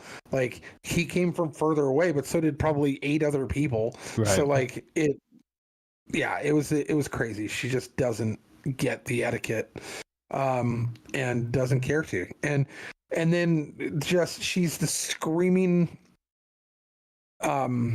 face now of this concept that has really kind of beguiled me lately, because you get all these Andrew Wilson manosphere guys who are on, and all these kind of trad dudes who have gone red pill, and they really don't like the dynamic roles of men and women, and they kind of really go after the fact that no women, like if you watch that Whatever podcast, they refuse accountability. Women will almost consistently always put the blame on anybody but themselves for any of the things that they've ever done. And this feeds fuel, it feeds that narrative. I don't agree with those guys, because not all women are like that. In fact, yeah, it's a problem, but men have issues in other areas as well. Right. But women like this fuel those guys. Go, look, she took no accountability for her actions. Women are incapable of taking accountability. Yeah, you're watering the gardens of the red-pilled bro sciencers. Yeah. Yeah, exactly. And so you're not doing yourself any favors, but you're also just not doing women any favors by doing what you just did and then doubling down on it. Now, if a dude did this, he'd also get crucified. Yep. And if he doubled down on it, the internet would never let it go. He would like be completely like, they would really go after him if some dude just like gave everybody the bird and went whatever. Like, but yeah, this just kind of adds fuel to that fire that is annoying to me as well. But yeah, this is a wildfire story that took off, and I haven't seen the end of it yet. There's still updates and stuff. I think it'll go for probably as long as the what's it called? Coldplay couple. Yeah. You know that. But yeah, they're gonna they're gonna smoke this situation all the way down to the filter until something else happens. For sure. Oh man. You ready? You ready for conspiracy corner? Let's do it. Let's talk conspiracy. Right. So, all right. I saw you made Dustin a hat last week. That was sick. That's my old one. Oh, your old one? Nice. Yeah. So before I made this one, I still had that one around. So, well, if y'all are tuning in, the tinfoil hats are on. We're not responsible for any credibility while these hats are on. We're in conspiracy corner mode. Take us away, man. What do you got? I wanted to explore a very interesting kind of local conspiracy, because we've got a few. If you really want to look into like Wenatchee Man or whatever within the greater kind of Pacific Northwest area up here, we've got a lot. Obviously, we've got Bigfoot, we've got all these different things that are going on. A lot of alien sightings, a lot of different sea monsters and kind of cryptozoology kind of stuff that kind of pops up in this area. So we're known for kind of being in the realm of conspiracy theory stuff. One of the ones that's always intrigued me is out of Ellensburg, Washington. Mm-hmm. And in 1997, a phone call came into the late, great Art Bell. Coast to coast, baby. Coast to Coast AM, basically the progenitor for all conspiracy minded people, if the granddaddy of it all. The reason why I'm wearing the hat that I'm wearing right now is because of Coast to Coast. My mom used to listen to Coast when I was a little kid. Mm-hmm. When she would be driving back from work or whatever, it'd be on the radio late night. We'd listen to it late night, just soothing, scary stuff, but typically. But in Ellensburg, Washington in 1997, a guy called in and called him by the name of Mel Waters. Now, people don't know if that was a pseudonym or not, that he was protecting his name, because later investigations revealed that no such person listed as a resident in that area. Right. But the Wikipedia page is pretty clear on its debunking of what is known as Mel's Hole. Mm-hmm. Now, Mel's Hole, if for those who don't know, is in quotation marks an urban legend of a bottomless pit near Ellensburg, Washington, about 9 miles west of it, from what I understand, and in Kittitas County, and it was a hole on the property that was about 9 feet and 9.5 feet across, roughly. Mm-hmm. And that Mel said that him and his wife just used it as, when they bought the property, as basically a trash pit. They would just throw all the trash in there. Anything, their neighbors would come over and use it too, and they just kept throwing it. He goes, but we lived there long enough that eventually I realized that it's not filling, and we can't hear anything hit the bottom. Yeah. We just thought it was really deep. We just didn't know how deep. So Mel claims that he dropped 45,000 feet of fishing line down it. And maybe 4,500 feet is 4,500 feet. A fishing line down it, net with the 1 pound lure on it, weight on it, and never hit the bottom. And then he claims that he did a bunch of tests on it. He also claims that they used to throw like farm animals and stuff that had passed away down in there, and that his neighbor actually passed or through one of his dogs that had passed away, and the neighbor claims that the dog came back, just showed back up, and yeah, it just popped back up, but it was different and didn't react to its name and was a different creature altogether. This happened in 1997. Art Bell had multiple different calls with him over the course of the next 5 years. He would schedule calls as updates, and then the guy would no call, no show and disappear. Mel then called back after returning from Australia, saying the government came out, shut down the site, bought the property and paid for him to move to Australia and quarantined off that area. In fact, even quarantined off of it from aerial view on different websites where you could see the property, which is true. It did happen. There's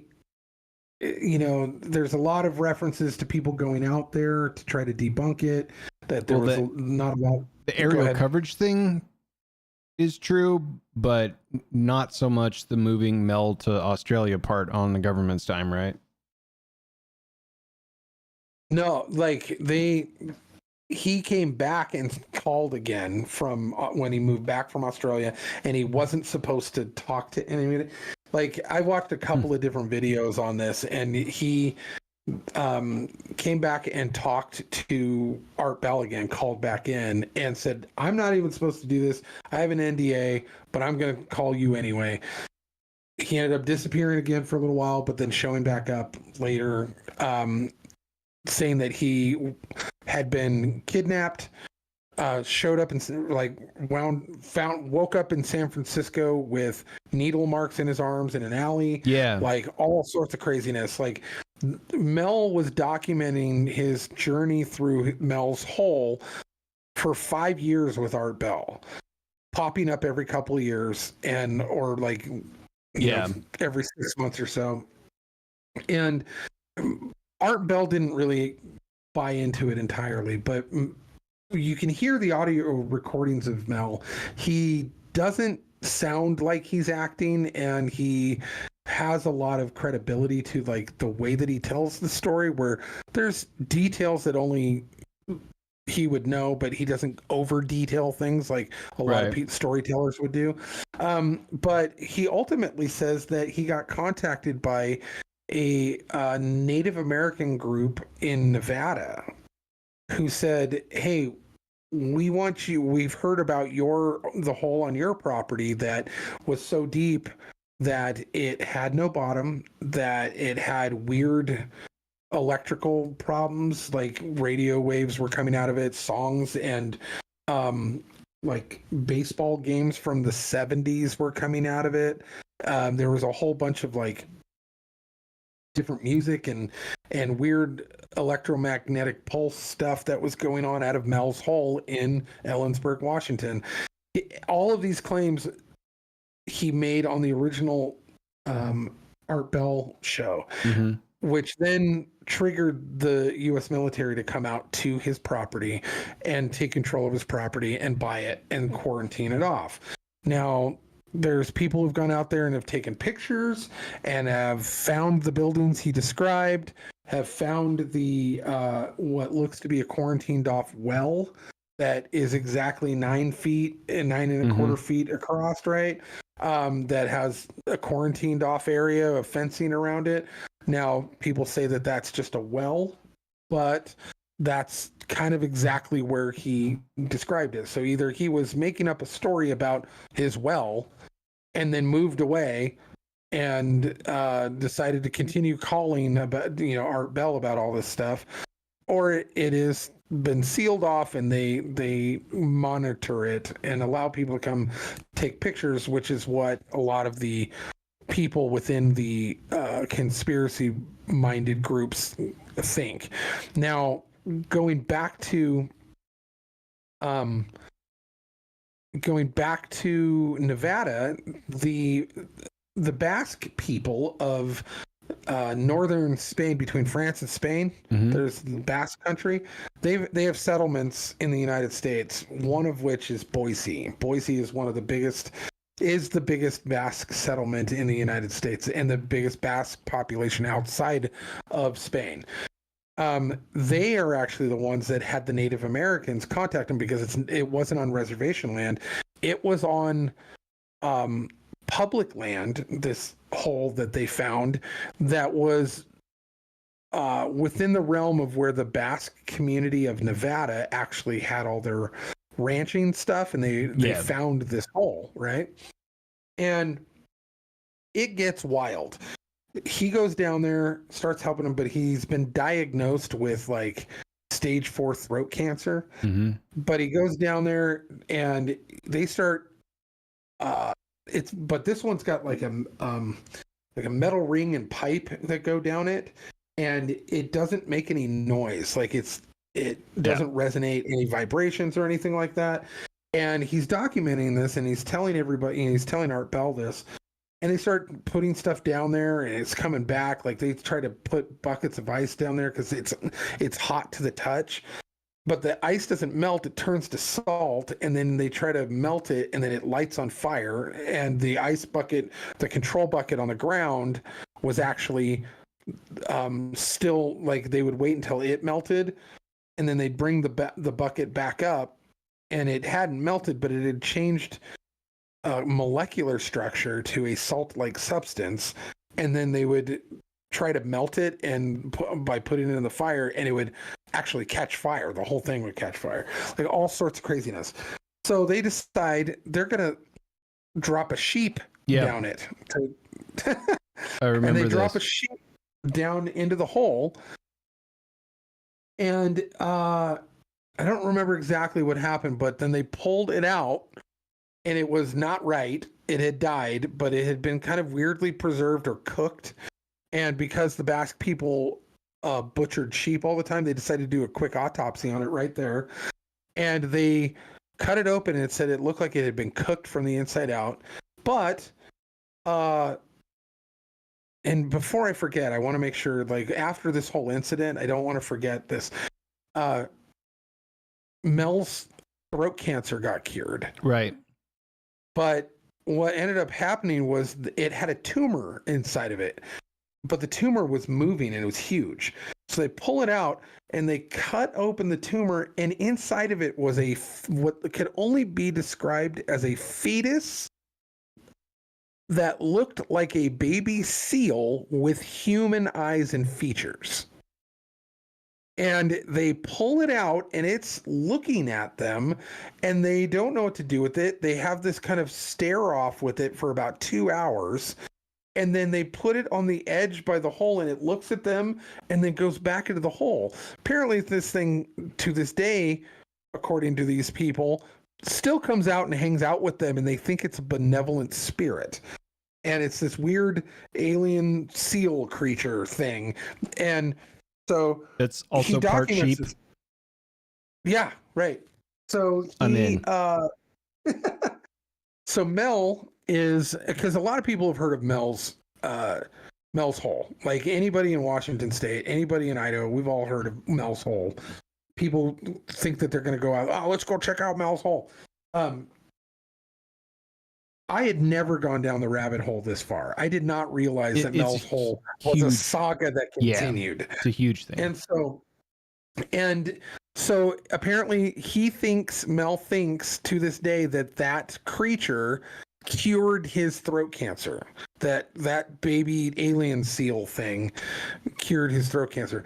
And so now there's speculation as to other holes around the world, that they're all possibly like portals, subterranean, portals to different dimensions, the doorway to hell, subway stations, all sorts of different things. Unnatural, but like all of the scientists are like, it couldn't happen. A hole that deep would collapse in on itself. It's not physically possible. That being said, they are not taking into consideration the metaphysical aspects of what this could possibly be. Now, all of this spawned a TV show that I highly recommend, which was called Outer Range with Josh Brolin, where it's around a hole on his property that he finds. Great show, but it was heavily inspired by this story. There's kind of time travel-y stuff involved in that too, but that being said, you said that you looked into this a little bit too, and that this is actually connected to possibility of other holes around the globe that are all the print on this story is fairly definitive, even though reading it aloud is factually inaccurate in their description. Like it basically states what you outlined. Mel's Hole is an urban legend that's got the supposed bottomless pit in Ellensburg. Started off by the Coast to Coast show. No physical evidence of Mel's Hole exists, which wrong. Its story involves claims of mysterious phenomena, potential government cover-up, and speculation about it being a portal to another dimension or the underworld. Geologists state that such a hole is physically impossible due to earth pressure and heat down there, and also no meltwaters has ever been found on the property in the claimed area. So there's just enough that is true, hey Cynthiana, and there's just enough that isn't true. But yeah, the same thing, because it was actually I watched a whole thing on this, the same thing you watched like a month or so ago, and then there was this guy that talks about crazy conspiracy stuff that went on Sean Ryan recently, and Mel's Hole was a big part of that discussion as well. And yeah, there were holes. I knew about the Nevada one. There were holes allegedly in New Zealand, and I think there's one in Russia too, or something like that. But there's no. They dug one in Russia because they were trying to dig the furthest down, and I think they went to 7 or 8 miles, and they stopped because they started witnessing some pretty crazy stuff. Like they were getting audio of like what sounded like screaming, and I've heard the audio and it's pretty distinct. But like it was getting too hot, and they stopped the project. But I don't know if that is like the same of interdimensional hole, but the one in New Zealand for sure. Yeah. And so like there are enough of these types of claims that don't get coverage that have been popping up over the years, so to speak, since this one kind of became national attention in the late 90s anyway. But nobody has ever taken modern technology and high-tech cameras and camped out until we get an answer kind of thing, sending stuff down as far as it'll go and seeing what happens kind of stuff. You'd imagine if there was any validity to the human alien baby seal within a sheep story, that somebody would have lowered another sheep down there just to corroborate definitively the evidence that would be provided from that. No, it's also not on Native American grounds, so you don't need permission, correct? Because it's in a public area or whatever. Like, why not go down and try it again? Yeah. So yeah, this is there's a lot of these, enough of these that, I mean, look, I don't like spelunking. I'm not a cave diving kind of guy. I don't really care. I'm not going to go look down the hole or jump into it. But there's just enough oddity to this that I would love to see somebody actually follow this through. Particularly the one in Washington, if it's still there and hasn't been, you can't backfill a hole if there's no bottom to it, right? Right. One would think. Well, 5 years after 1997, what does that put that? 2003? Yeah. Or 2002? 2002. So Mel was never heard again after 2002. Like the last phone call, he tried to get a hold of him again, and never was able to. And then Art Bell died, obviously. And then, but Mel never has resurfaced. So, the half a dozen or more calls that happened over a 5-year period from this guy, Mel Waters, he seemed, like an authentic kind of rustic guy. He didn't seem like a Bob Lazar. Bob Lazar, yeah. Yeah, he didn't seem like that kind of guy. He just seemed like a dude who owned some property and threw trash in a hole, and things got weird. And then he went through a series of weird things throughout his life, but he never popped back up again. And people are like, well, if he was hoaxing this whole thing or just telling a yarn for the sake of the Art Bell show, did he just get tired of it? Did he die? Like what? Like, did he just get tired of the hoax and went, that story went as far as I could take it. Alien baby seals coming out of sheep that we pulled out of the hole. Like, where am I going to go from there? Like, so there is some speculation that like the guy was just a storyteller. But in those stories, he said that like him and his neighbors were throwing whole ass appliances down there at some point. Yeah. Not hearing him hit the bottom or any of that stuff. And could you imagine if that was a gateway to hell? And the devil's and then, guys, I was walking by and I just got hit in the side of the head with a Samsung washing machine. I hate humanity. Like, someone's got to go back out there and figure this thing out, man.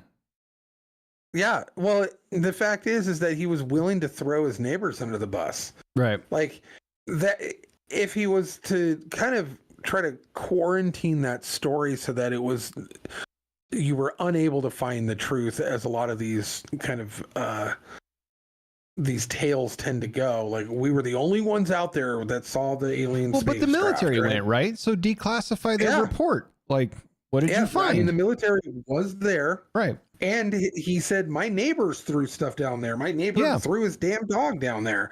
Like, so the neighbors are all, come on, man, throwing a dog down there. The fuck is wrong with people? The dog had already passed away. Oh, okay, that's different. Yeah, it was a dead dog. You chuck the dog down there, man. Come on. Yeah. This is the last time you piss on the carpet. You know, with my dog, sometimes I wish I had a Mel's hole in my backyard. Yeah. So, fascinating. But yeah, it is fascinating. It is, literally, I don't know, 2.5 hours, 3 hours away from where I live. It's like 3 hours away from where I live right now. And I could probably just drive out there one day. Do I have the motivation to do it, or do I want to sit and read about it and have fun speculating on whether or not it's real? I'm probably in camp B on that. I'm not one to go trying to do a live episode on location at Mel's Hole, and suddenly it gets real staticky and you lose reception and we never see you again. Yeah. I want to live. I got kids to feed. Sure. And so it's not worth the risk. So look, but I think there are holes of incredible depth that exist. I'm not sure they're portals to different dimensions and stuff, but if we had a second, maybe more tangible follow-up to that experiment with the sheep, where the Basque people pull out another alien human seal baby that sometimes comes up to hang out with them, where's that interview? Like, hey, next time you come out and you want to, pin this lapel microphone on and have a seat and chat with us a little bit? Like, what's going on? Has anyone gone out there to talk to these Basque people? Right. Has anyone got, like, I want to know, like, there's obviously the Basque community since the early to mid 2000s that's been playing around with a hole out there. Right. Let's go talk to these people. Where's that interview? And you got to take Nevada people with a grain of salt, Basque or no. You know what I mean? Right. Yeah, that's right. So, but yeah, like it was a fascinating story that I really it's always scratched my brain that I'm like, ooh, like, especially when it's tangibly local. Like I can actually go to it if I feel like it, and it's a story that is known worldwide. And so, but I don't know. Do I believe it? If I believe it, because I do believe in supernatural stuff, but in a very specific nature. Mine is always, like I say, almost every episode built from a biblical worldview. So if I believe that this is an interdimensional passageway. I believe that it is spiritual in nature, that there's probably a demonic element to it, that it may actually pass over to an area between the known realms. Sure. Do I believe that there's one sitting in Ellensburg, Washington? I don't know. Do I think that there's one at Mount Hermon in, out in the Middle East? Yeah, I do. But do I think that they're all interconnected and maybe it's an interdimensional subway station for demons and Nephilim? Maybe. I'm not going to discount it. So I would say I'm in the camp of believing it with caveats and context. Yeah. So Sure. I'm not going to discount it at all as something that I think that there's far more to this planet than we want to believe. Some of us want to believe, and other ones are. There's a lot of Scullys on the planet, Right. and not enough Mulders, and so. Hashtag not enough Mulders. Yeah. So, but yeah. I would like to see a control and another experiment. I don't want to sacrifice any more live sheep to do it. They didn't do anything to deserve seal human alien interdimensional demon babies, but Yeah. there are a few politicians I wouldn't mind lowering down that hole just to see. You never know. Yeah. Just to see. I think that we have a justice system full of pedophiles that we could absolutely make use of. Here's your rope ladder. Get going. Yeah, go find the bottom. Like, make yourself useful. Like, yeah. Because we can explore this in a ethical way, and we can actually do this without sacrificing good humans or sheep. Well, right. Like even the string that he lowered down or whatever. Like I think it's 5,290 or 5,280 feet or something is a mile. Like we surely we can lower something down further than he got with on the farm out in Ellensburg and figure the depth out on this thing if it's really out there, Yeah, I think he said it like initially 80. He said that according to Waters, the hole had an unknown depth. He claimed to have measured its depth using fishing line and a weight, although he still had not hit the bottom by the time 80,000 feet, 2,400 meters of line had been used. Yeah. He claimed that That's his neighbor's dead dog had been seen alive sometime after it was thrown into the hole. that is more than a mile. A lot. Yeah. And yeah, it's crazy. He was an active participant in the Art Bell Coast to Coast show frequently enough that people would check in to see what was going on with Mel Waters, and so and he had quite the saga and quite the life, and who knows who he is or where he is right now, if that was his real name. But you know what? I'll be praying for you, Mel. And hopefully the mystery gets solved before it doesn't matter anymore. So I agree. yeah. Well, And Mel's that was Hole, Conspiracy Corner. We're back. It's like we transported to an interdimensional space and time when we had that conversation. That's right. Incredible. So movie reviews. I have 0 this week. I watched nothing. I almost didn't, and then I realized I hadn't, and so I had seen something that had hit my radar a couple of days prior, but because of life, I hadn't gotten around to seeing it, so I forced myself to watch it last night. Mm-hmm. And so I watched the 2022 release, which I think it just came to streaming fairly recently because it is a foreign film. And it is called Sisu, S-I-S-U. Mm-hmm. And it is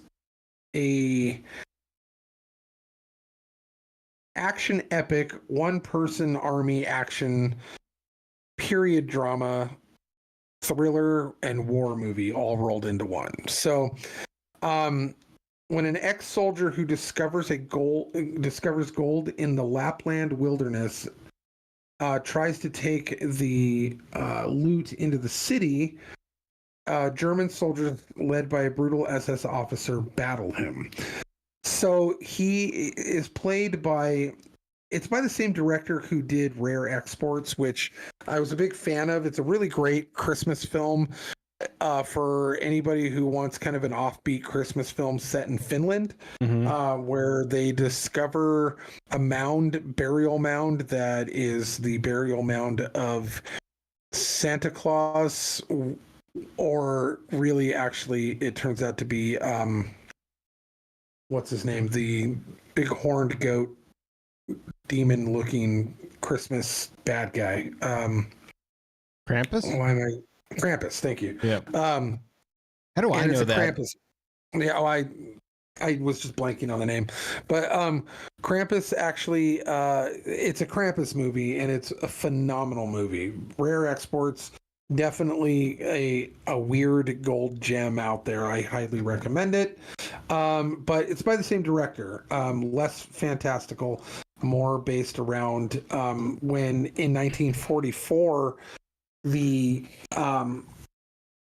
war was pretty much lost for the Nazis, and but they had already kind of taken a bunch of land in the northern regions, such as Finland and Iceland, and they had gone up into those areas, and the Finns were not thrilled with their presence and wanted nothing to do with them there, and fought against them, even though they had kind of taken a lot of the land. But they knew that they were losing the war. It was, in 1944, they knew, so the Finnish people started fighting back. And so this is the story of a man who, as the narrator puts it, had grown weary of the war, weary of everything, and left it all behind, and went to go live in a rural part of the Lapland region, which is dry, desolate, cold, kind of wasteland area. And he decided to go be a gold miner out there in the creeks and the rocks out there. And it's beautifully filmed. The scenery, the sky, the way that the cinematography is very artistic throughout this whole thing, and they really captured the beauty of kind of that desolate area. And the gold miner is a very grizzled, mean old man and his dog and his horse, and he's out there panning away in the creek and digging near his campsite in a hole, and he, in the meantime, is watching battles go on in miles away in the distance with the lights and the sounds and everything that is just enough out of reach that he doesn't have to worry about it, but it's something that's going on in the land around him, in the villages and the cities. And so he goes into a kind of a trance-like state for a little bit while he's just kind of like watching this go on, and then he goes back to work and he starts digging, and he finds this big rip of gold, huge like stream of gold, and then he like is shocked, digs it all out. It's this giant table amount of like gold rocks. He knows he's done forever. He will never have to work again. It's so much gold. And so, but the nearest bank is a couple 100 miles away, and it's in the nearest town, and he knows he has to go through war zones to get there.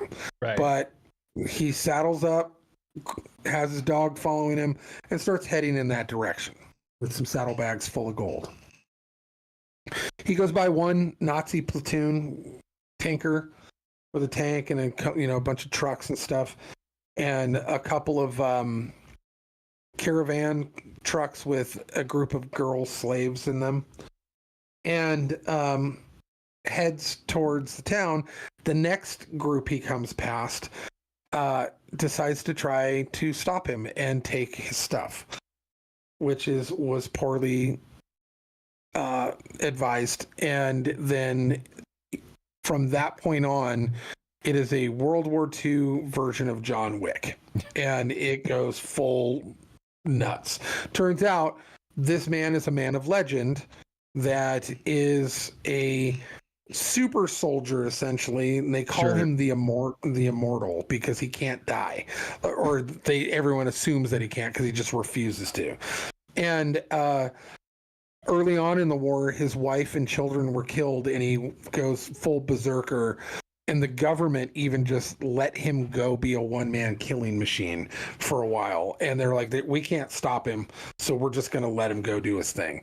And so then he settles in and retires and goes and does that.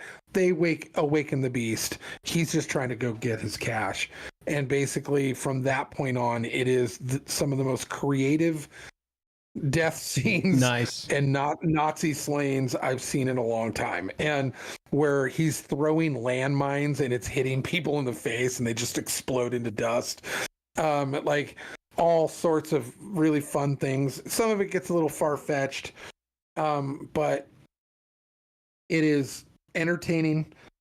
There are parts of it that dip into a real slow kind of pace for atmospheric tone, but it almost could be like, okay, quick, get to it. But they had to, because they needed to make it full length of a feature film. It's such a simple plot. It's, I'm here, I need to get here. Right. Yeah. This is in the way, and that's it. That's the whole point of the plot. It's the Oregon Trail. Yeah. Yeah. Yeah.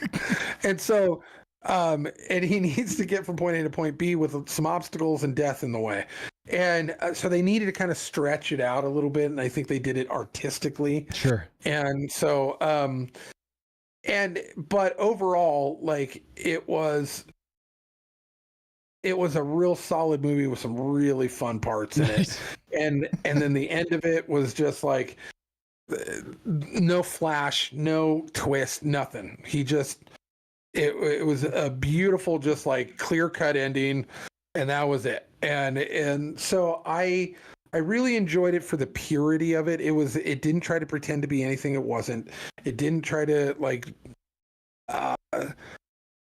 preach at you or do anything. It was just literally, this is the landscape, this is the time frame, this is the scenario, this is what he's got to do.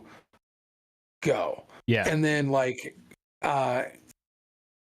and then gave you a antagonist and a protagonist, and and so there was a pureness to the film that was built up by the atmosphere of the film. So the purity of the landscape mixed with the pureness of the purity of the storytelling kind of complemented each other in a really cool way. So I really enjoyed it. Was it something that really overwhelmed me, or was like a real like, wow, I did not see that coming, like Boy Kills World or whatever? Right. Not quite to that level, but so I would give this a solid 8 megs. Nice. And it was definitely worth the watch. It's something I think that you're really going to enjoy. I think it's right up your alley. So I highly recommend it. 8 megs. Nice. And if you got the time, it doesn't take much. And I will give you, all the listeners, I will give you, because sometimes this is a make it or break it for people watching movies. There's actually an entire website dedicated to this, and the website's called Did the Dog Die? And the dog does not die. Nice. Just for all of you out there, that's the only spoiler I'll give you. But the dog does not die, so you don't have to worry about that. And probably for legal reasons too, because they'd be like, "Oh, this is just the finished version of John Wick. If the dog goes, can't have that." There is a scene where you're like, well, how'd the dog get there? Right. And you just have to like ignore that for you Sure. just have to suspend your for a little disbelief. bit. That's fair. Yeah. Yeah. You're like, there's no way the dog could have shown up in this scenario, but there he is, and I'm happy he's there, and that's all that matters. But yeah, really, really great film. Highly recommend it. Gritty, dirty, fun, and beautiful, kind of all rolled into one. So Nice. yeah, I'm in. I'll check it out. And that's on Hulu, right? it is on Hulu, streaming on Hulu right now. So Sisu, SISU. Mm-hmm. So, Gotcha. But yeah, Well, that leads us to our second installment of How to Be an Evil Overlord, I think.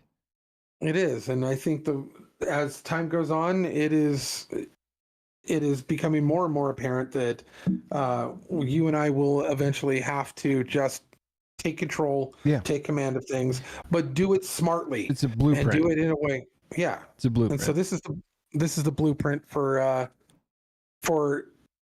if we ever become overlords of society. This is how we are going to govern properly. Yeah, and you can't leave stuff to chance. You can't overlook certain things. This is that guideline. Yeah. So this week, number 2 in the tips of what we're going to be doing as overlords is all of our ventilation ducts in all of our facilities are going to be too small to crawl through. Oh, it's great. Yeah. Bruce Willis, stay out. Yeah. Like, we will never ever have a situation where someone will be able to get to us, our families, our situation through an air duct, because we overlooked the fact that these are obvious ways of infiltration into all of our systems. Nope. They're going to be this big. Yeah. And honestly, like our own country, America, that we love very much, the Central Intelligence Agency did not learn this lesson when Ethan Hunt went through the air vent on a rope and was able to get the knock list. Like, every single time. This is quality stuff. If you're taking notes, make sure the air vents in all of your secret and evil facilities are so small that the hero, or even someone smaller than the hero, the grease man in Ocean's 11, can't get through. Make them small. It's great. So no visors. I know we should be keeping a tally because I'm going to forget, but no visors that aren't transparent, and keep the vents small. Yeah, keep them small. I correct. like it. This is brilliant. Infrastructure first. Yeah. Infrastructure first. And so we're going to make sure that all of these holes in the dam are plugged before we start implementing policy and procedure. Okay. But it's an infrastructure thing first. Evil overlord tips. That's it. That's the second pathway for success. Yeah. So can't wait till next week. Which, by the way, next week will be I will be traveling to you. Yeah. So and we will try to do one next week. I will have to look at my flight itinerary to see when I land. I typically land, my wife typically gets me landing as early as possible. So hopefully we can do one while I'm there. And then we might be able to do one even the night, because I don't leave that Tuesday. I'm actually leaving a couple of days later, but I'm going to Lake Havasu to go visit my grandmother. So, but we might be able to do a second episode while I'm there. Nice. Now, that being said, I have bad news about poor planning on our part. And that was, we were supposed to have next week was supposed to be our week for, our interview with the Trad Fam and Senator Taves. Yep. And I botched that by booking my plane flight for the same day that they were supposed to be in-house. Well, I have yet to tell them. So I was like, hopefully they give us a little bit of a long leash on that one, because I know that we messed up the scheduling the first go around. They didn't have availability either, so perhaps they'd be okay with us pushing it out a little bit. Yeah, so it'll have to be on the week after I get back here, and so we'll do that. But it is vital and important that we actually do that, and it's going to be pretty good, because he's gearing up right now. Senator Taves is gearing up right now to go back into session. So Gotcha. they go into session right after Christmas. So January. So the couple of months build up, like October, November, December, because of the holidays, but also that's when they're kind of writing their bills and getting everything, all their ducks lined up for when they get down there. It's all ready to go and they can just launch it all. So it'll be a really good time to actually have them to see what their next steps are going to be for the TradFam stuff. And having Stephanie here, who's kind of their ground level worker in our county, will also be a really great way to go about that. But yeah, sorry for the scheduling flub. Totally my fault. I did not even think about it. I was just like, oh, that's the day I go to Vegas, and didn't even think about it until I was like looking at the schedule. I was like, oh no, that's gonna pose an issue. So I just discovered that yesterday. Yeah. And so I'm gonna be messaging them after this episode and going, hey. But yeah, so next week will just be a regular episode, but down in Vegas total. Live. Yeah. And then live. And then the second one will be also down there. Third one will be TradFam. So Cool. Well, I hope they're okay with that. Tell them we owe them a cup of coffee or something. Oh yeah, for sure. I'll make sure that they have all of the accoutrement here and drinks and such. So, but yeah. I love it. Well, that was it for me this week. Did you have anything else? I think that hits the list. That hits the list. Hit us up on the socials, as I say every week. Follow us on Twitter. Yeah. Follow us on Facebook. Interact with us, so it gives me something to interact with back. And then also, I will be at Mad Monk Tattoo the 17th through I think the 23rd. Hit me up if you want to get tattooed if you're in the area. But yeah, I'm looking forward to going down there and hanging out and playing some Mario Golf and playing some Vampire in-house. As ancient Roman leaders once said, like us and subscribe-us. That is true. Or something like that. All right, guys. Have a good one. All right. Thanks, everybody.